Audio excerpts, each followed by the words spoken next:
Ini apa? Semua pasti kenal ini. Ini foto Habib Ahmad Al-Aidid.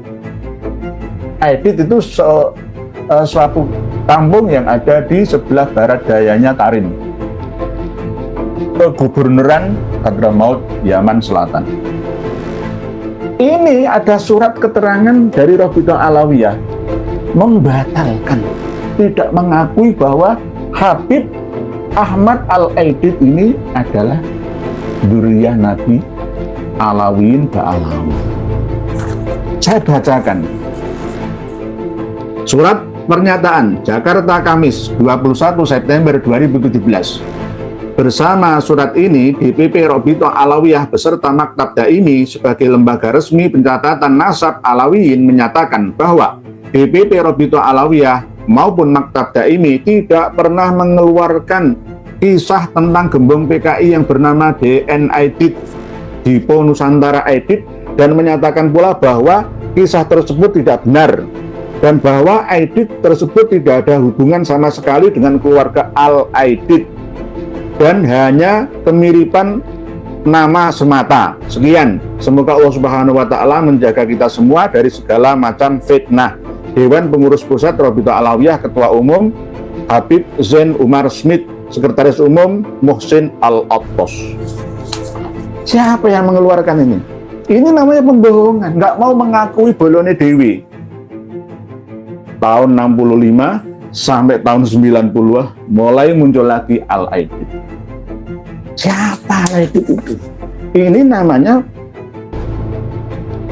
bangunan yang dibangun atas dasar ketidakjujuran akan rapuh dan mudah runtuh karena apa? Tidak jujur. Gitu. Lalu dikarang lagi. Oh, itu bukan Al-Aidid dari Hadramaut.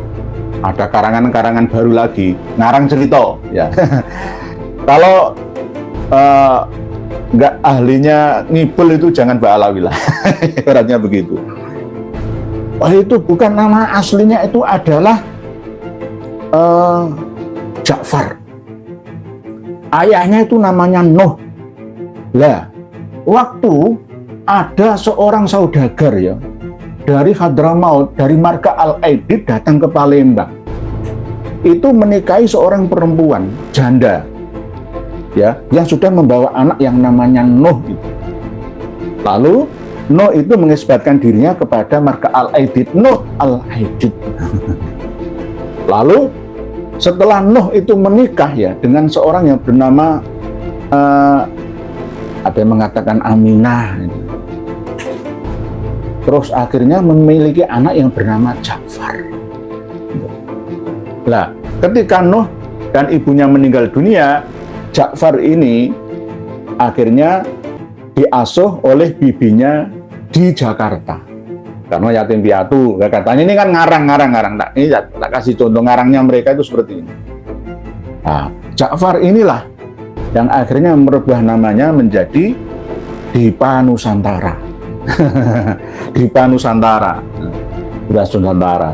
Tetap menggunakan nama mbah tirinya Aidid, Dipa Nusantara Aidid. Nama aslinya ada Ja'far. Nah, kalau DN itu bukan di Nusantara ya, DN itu Ja'far Nuh. DN Nuh, N-nya itu Nuh, Ja'far Nuh. Nah, mulai bulat lagi ini. Jadi ejaan lama kan, Ja'far itu kan DJ ya, DJ kan, Jarum kan DJ kan, rokok Jarum itu kan DJ, Jarum. Jadi DN itu Ja'far Nuh Aidid. Nah, ini namanya ingin lari dari kenyataan.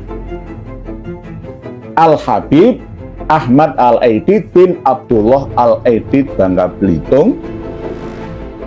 Asal-usul kehadirannya itu setelah tahun 1880.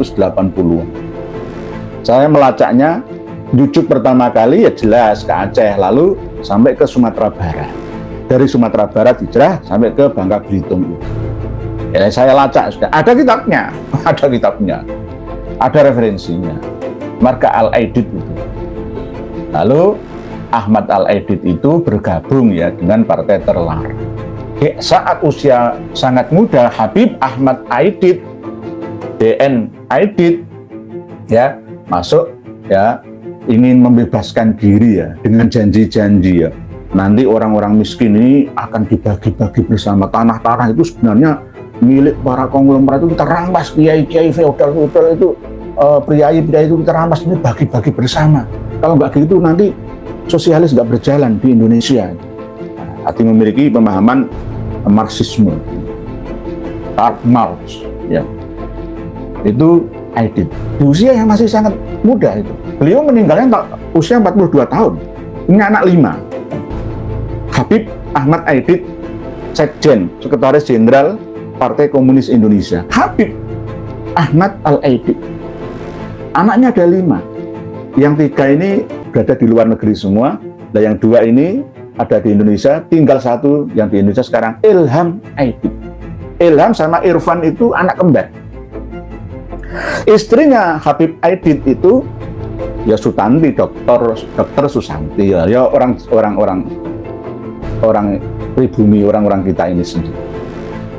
Ilham Aidit dan Irfan Aidit, seorang arsitek, ya, muhandis atau arsitektur. Ilham Aidit itu ya termasuk ya lumayan lah karirnya, cukup mentereng ya di Indonesia. Ilham Aidit mau diingkari seperti apa? Oh, yang ngomong itu Ilham Aidit sendiri. Ilham Aidit masih itu kok mengeluarkan surat keputusan pernyataan seperti ini namanya kebohongan, dan nanti akan ditutup lagi dengan kebohongan yang lain. Jika makamnya Musa Al-Munawwar ditemukan, seandainya makamnya Habib Ahmad Al-Aidit ditemukan, maka sejarah akan dirubah 50 tahun yang akan datang dan akan dikholi setiap tahunnya.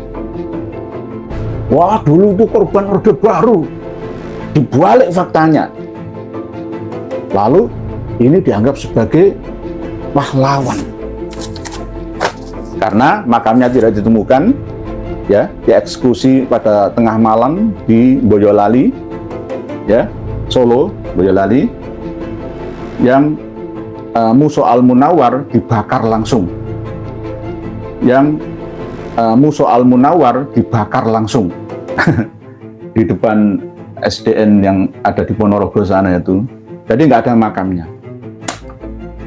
Mau berbohong apa lagi? Nggak bisa. Ini era keterbukaan. Wong pada pinter, nggak bisa dihapus.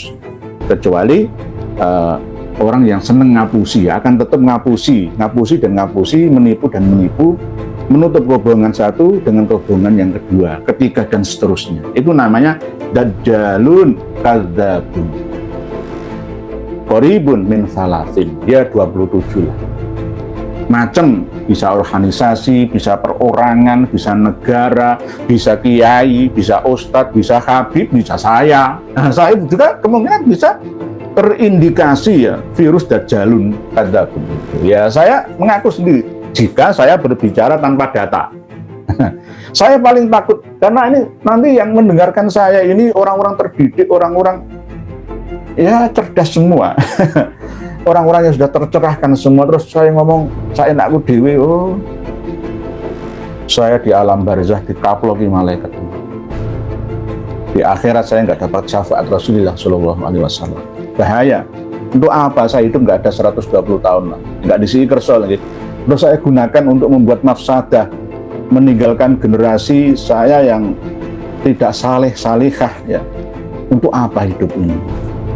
Meninggalkan generasi yang lemah secara akidah, syariah, ya, dan secara ilmu, ya, secara kemanfaatan, ya, kemaslahatan. Yang ada hanya kemafsadahan. Nah, ini yang harus saya hindari.